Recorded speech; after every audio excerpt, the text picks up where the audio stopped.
नमस्कार. आईची देणगी या यूट्यूब चॅनलमध्ये आपल्या सर्वांचं सहर्ष स्वागत आहे.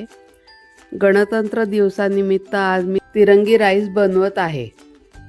त्यासाठी लागणारे साहित्य: लसणाची पेस्ट आणि गाजर.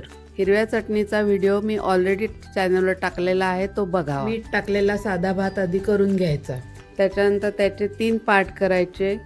हिरवी चटणी एका पार्टमध्ये टाकायची, म्हणजे त्याचा रंग हिरवा होतो.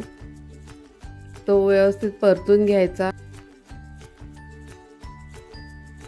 एका पातेल्यात चांगलं तूप टाकायचं, त्यात परत साधा भात टाकायचा आणि तो परतून घ्यायचा.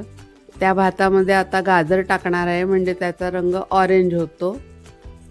आणि थोडीशी तिखट पावडर पण त्यात टाकायची, म्हणजे त्याचा रंग जरा डार्क होतो. एका कढईत तूप टाकून त्यात आलं लसणाची पेस्ट टाकायची.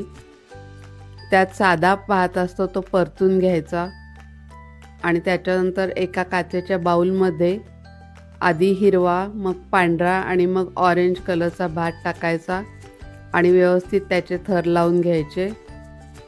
तिरंगा राईस तयार. अशाच नवनवीन रेसिपीसाठी सबस्क्राईब करा. आईची देणगी चॅनल लाईक करा आणि शेअर करा.